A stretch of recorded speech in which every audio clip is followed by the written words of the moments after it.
any matter. Kindly state your name and town of residence, and for the record, you have a 5-minute time limit. Councilman, how are you? How are you, Chairman, to the freeholders? The budget, the executive budget. Councilman, would you mind just stating your name? For the Sure. record? Robert Rubino, President, Common Council Cities. Thank you, sir. The budget tonight, a little bit disappointed with the overall increase on the executive budget, although I do remain optimistic that in your discussions with the public, we'll whittle that down. I still maintain that I think it would be appropriate to look hard at combining the Sheriff's Department and the county police force. If you still can't get down to the $6 million or less mark, perhaps consider having the open space tax just one time for this year. But I remain optimistic that you'll do the good work you need to do to get us down to that $6 million mark or less. Thank you. Thank you, Councilman, and I just want to also, reiterate what was said before. We were looking to get that number down as well. The fiscal committee has already put in a lot of hard work with the town manager, and we're going to continue to put in hard work to get that number to a more manageable level. But thank you very much for your comments. Any other members of the public wish to comment on any matter?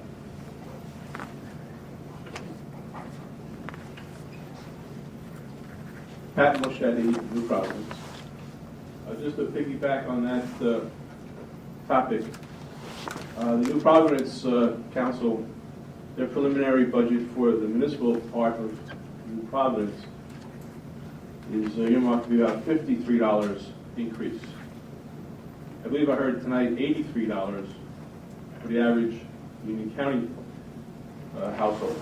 So here is an example where the county is higher than a municipal increase, and that's happening all over the county.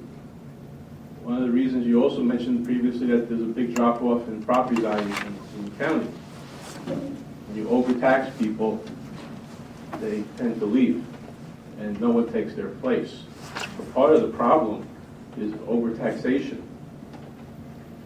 And if you keep taxing residents and commercial people, and their leases are up, they leave, there's no one to replace them, and we go in a bigger and bigger spiral. The other activity, I was provided access to, I guess, Union County employee changes that took place in January, where people's jobs were changed, promotions were provided, and so forth. And I think it was January 9th, I think, was a whole bunch of them were done. My first general question is, why are so many jobs approved on the same date?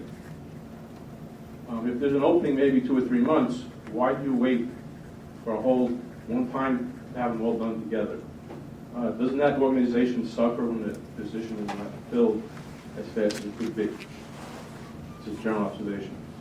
My question is today, and I don't have to get into specific names, that's not really what I'm here for, but just the ideas and the thoughts and the process. In the last 5 years, how many employees have been promoted 2 levels at the same time? Like someone in January went from a G17 to a G19. I'd just like to equate it to a $20,000 raise. So I'm just interested in the last 5 years, how often has that happened in Union County employees? The second observation I saw amongst the many, many changes was someone in their organization was promoted in July of 2013. And 6 months later, in January 2014, they were promoted again, but out of their organization into a totally unrelated one. So my question is, in the last 5 years, how often do people jump 2 promotions in 6 months to different organizations in Union County? And wasn't there anyone in that organization capable of being promoted within? Thank you. Freeholders, Jim Visner Cranford.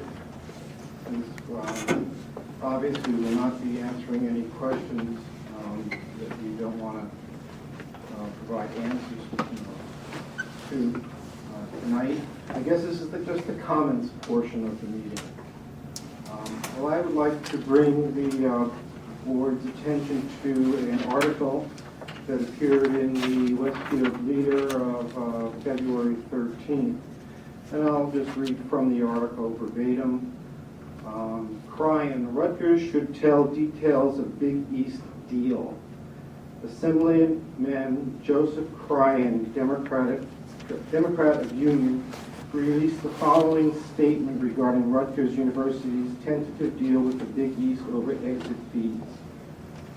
Quoting Bryan, I'm deeply disturbed at the refusal of Rutgers University to reveal details of its tentative agreement with the Big East to settle its lawsuit over exit fees from the conference. This is a public university funded by taxpayer dollars and the hard-earned tuition and fees of the students and parents. This may be a tentative agreement, but that's all the more reason to disclose the proposed terms, Assemblyman Cryan said. The public is entitled to know how much this may cost before the deal is signed, not afterward, when it will be too late to provide input. Rutgers is quite simply in no position these days to be spending large amounts of money without full public disclosure and discussion. Quite interesting comment from someone in the Democratic Party. First, I'd like to second his outrage, and I assume you also like to pile on too.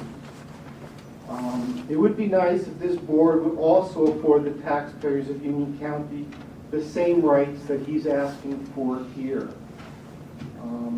You will probably deny after I sit down in your summation comments that you do answer the questions that are presented to you here, but we just don't like the answers. Well, I don't think that's exactly so. But let's put it to the test. Can you tell me now why, as of this year, there are certain county vehicles that don't have county plates on them? Is that so that when these directors or people who are driving these vehicles on county time and are seen leaving Home Depot on county time, the public won't be able to know who they are or that they're county employees? I've tripped over one just a couple of weeks ago myself. Will you finally answer me the cost of what it really costs to build the Galloping Hill Country Club? Never got an answer for that. Could you possibly tell me where the missing money from Music Fest has gone? Could you possibly tell me what the full cost of health care insurance for 750 non-Union County employees costs? We never got an answer to that. Could you possibly tell me who gave the order to bulldoze the Oak Ridge Golf Course? We never found out about that. Could you possibly tell me what's in store with Runnels Hospital? A panel was put together. We were told that it's losing $20 million a year. It's gone on for over a year and a half. Just give it away. It would save the taxpayers of Union County $20 million while you diddle and do nothing.